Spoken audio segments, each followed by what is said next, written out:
Hello,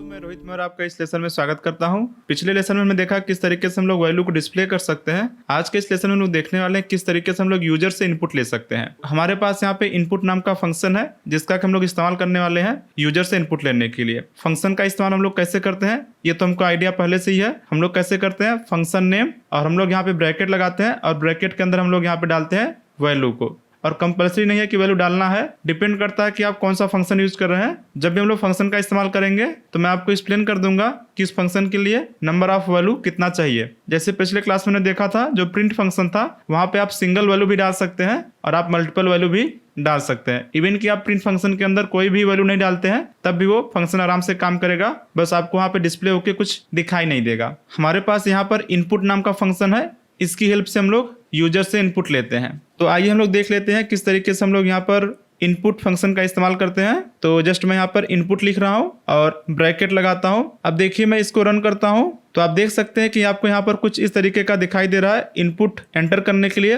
और आप देख सकते हैं कि यहाँ पर ये इस तरीके से लोड होता हुआ दिखाई दे रहा है। इसका मतलब है कि आपका जो प्रोग्राम है वो खत्म नहीं हुआ है। तो चलिए हम लोग यहाँ पर इनपुट कुछ लिख देते हैं। मैं यहाँ पे 20 लिख देता हूँ और 20 लिख के मैं यहाँ पे एंटर करता हूँ। तो आप देख सकते हैं जो यहाँ पर लोड हो रहा था अभी वो एंड हो चुका है। बेसिकली जो यूजर है, यूजर ने यहाँ पे 20 इनपुट दे दिया है। अब देखिए जो यूजर है उसने इनपुट तो दे दिया, लेकिन जो इनपुट है उसको हमने कहीं स्टोर नहीं किया। अगर आपको इनपुट जो है स्टोर करना है तो हम लोग सिंपल ऐसा कर सकते हैं, a=input। इसका मतलब यह है कि जो भी यूजर यहाँ पे इनपुट देगा वो a के अंदर स्टोर हो जाएगा। अब मैं इसको वापस से रन कर देता हूँ और मैं वापस से यहाँ पे 20 लिखता हूँ। अब की बार जो 20 आया हुआ है वो a के अंदर स्टोर हो चुका है। अगर हम लोग चाहें तो उसको प्रिंट करके देख भी सकते हैं। तो मैं यहाँ पे जस्ट प्रिंट a भी कर देता हूँ। मैंने वापस से यहाँ पे 20 इनपुट कर दिया है और मैं इसको एंटर करता हूँ। तो आप देख सकते हैं कि वापस से यहाँ पे 20 डिस्प्ले हो रहा है, क्योंकि यहाँ पर लाइन नंबर 3 के अंदर मैंने a को प्रिंट किया हुआ है। और चाहे तो आप इस तरीके से भी डिस्प्ले कर सकते हैं, द वैल्यू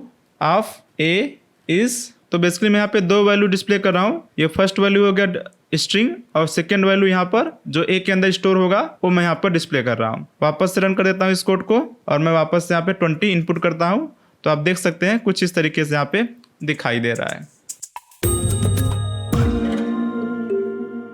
अब देखिए मैं वापस से इस कोड को रन कर दिया हूँ और आप देखेंगे कि यहाँ पर जो भी इनपुट देने के लिए बोल रहा है यहाँ पे कुछ आगे दिखाई नहीं दे रहा है यूजर को कि क्या इनपुट करना है। तो मान लीजिए कि हमको यूजर को थोड़ा सा हेल्प भी देना है कि आप ये इनपुट कीजिए। हम लोग वहाँ पर हेल्प टेक्स्ट का इस्तेमाल कर सकते हैं। इसको मैंने वापस रन कर दिया है। अब मैं जस्ट वापस से एक नया सेल क्रिएट कर रहा हूँ और उसके अंदर देखिए मैं b=input ही ले रहा हूँ, लेकिन इनपुट के अंदर मैं यहाँ पर एक वैल्यू पास कर देता हूँ और जो वैल्यू होगा स्ट्रिंग होगा।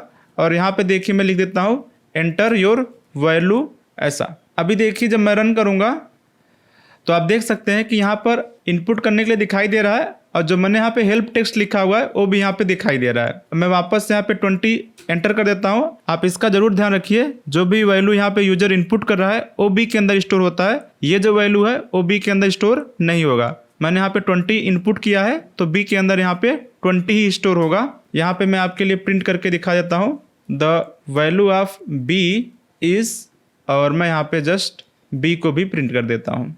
देखिए मैं वापस से यहाँ पे 30 कर देता हूँ और आप देख सकते हैं कुछ इस तरीके से यहाँ पे दिखाई दे रहा है, the value of b is 30। इसका मतलब यह है कि बी के अंदर 30 स्टोर हो चुका है। लेकिन आपको एक बात का ध्यान रखना पड़ेगा कि जो भी यूजर यहाँ पे इनपुट कर रहा है हर समय उसका टाइप क्या होगा, स्ट्रिंग होगा। इसका मतलब क्या है कि अगर आप बी का टाइप चेक करेंगे तो आपको वहाँ पर स्ट्रिंग दिखाई देगा। तो मैं यहाँ पर एक बार आपको टाइप भी प्रिंट करके दिखा देता हूँ। तो देखिए मैं यहाँ पे 30 इनपुट कर देता हूँ। 30 ऐसा लग रहा है कि मैं यहाँ पे इंटीजर इनपुट कर रहा हूँ, लेकिन आप देखेंगे जो इसका टाइप आया हुआ है यहाँ पर स्ट्रिंग क्लास लिख रहा है। तो इसका मतलब यह है कि जो बी का टाइप है वो स्ट्रिंग है। अब मान लीजिए कि आपसे कोई ऐसा बोलता है कि आप यूजर से एक इनपुट लीजिए और उसमें आप 10 ऐड कर दीजिए। तो आप कहेंगे चलो ठीक है, हम लोग यहाँ पे यूजर से इनपुट ले सकते हैं इस तरीके से। और हम लोग क्या करेंगे, ए को 10 से इंक्रीज कर देंगे और जो ये वैल्यू आया हुआ है उसको हम लोग बी के अंदर स्टोर कर देंगे और मैं वापस से बी को प्रिंट कर दूंगा। इस तरीके से आप यहाँ पे सोच सकते हैं। तो देखिए प्रॉब्लम क्या हो रहा है। मैं इस कोड को रन करूंगा और इनपुट में यहाँ पे दे देता हूँ 20। तो आप देख सकते हैं कि यहाँ पे एक एरर आ चुका है और ये बोल रहा है जो एरर है ये लाइन नंबर 3 में एरर है और जो यहाँ पे एरर है कुछ इस तरीके से दिखाई दे रहा है, must be string not integer. Problem क्या हो रहा है, आइए समझने की कोशिश करते हैं। तो प्रॉब्लम यह है कि जब भी यूजर यहाँ पे कोई इनपुट देता है वो स्ट्रिंग होता है। इसका मतलब यह है कि जो ए है वो एक स्ट्रिंग है। तो यहाँ पे 20 स्ट्रिंग आ चुका है और इस लाइन में आप क्या कर रहे हैं, जो स्ट्रिंग वैल्यू ए है उसके अंदर आप 10 एक इंटीजर है, आप स्ट्रिंग के अंदर एक इंटीजर ऐड करने की यहाँ पे कोशिश कर रहे हैं, जो कि सही ऑपरेशन नहीं है। आप यहाँ पे पाइथन के अंदर नंबर के अंदर ही नंबर ऐड कर सकते हैं, स्ट्रिंग के अंदर नंबर ऐड नहीं कर सकते हैं, इसलिए यहाँ पे प्रॉब्लम हो रही है। तो आप टेंशन मत लीजिए, हमारे पास यहाँ पे जो स्ट्रिंग वैल्यू होता है उसको हम लोग कन्वर्ट करके इंटीजर में कन्वर्ट कर सकते हैं। हमारे पास यहाँ पे इंट नाम का एक फंक्शन होता है जिसकी हेल्प से हम लोग कन्वर्ट कर सकते हैं। देखिए यहाँ पर टाइप कन्वर्जन है, तो इंट, इसके अंदर आप कोई भी वैल्यू डालते हैं, स्ट्रिंग वैल्यू देखिए मैं डाल रहा हूँ तो आराम से वो इंटीजर में कन्वर्ट हो जाएगा। तो हम लोग क्या करते हैं, जो यहाँ पे है इसको हम लोग इंट ए, इंट के अंदर हमने एक डाल दिया है, वो कन्वर्ट होके इंटीजर में हो जाएगा। अभी दोनों इंटीजर हैं, ये भी इंटीजर हो गया और सेकेंड वाला भी इंटीजर हो गया, यहाँ पे कोई प्रॉब्लम नहीं आएगा। तो आप देख सकते हैं यहाँ पे 30 हो चुका है, जो कि हम लोग एक्सपेक्ट भी कर रहे थे। और साथ में देखिए और बहुत टाइम पे देखिए आपको ऐसा दिखाई देगा कि जो हम लोग यहाँ पर कन्वर्ट कर रहे हैं, जब यूजर से इनपुट ले रहे हैं उसी टाइम पर हम लोग कन्वर्ट कर सकते हैं।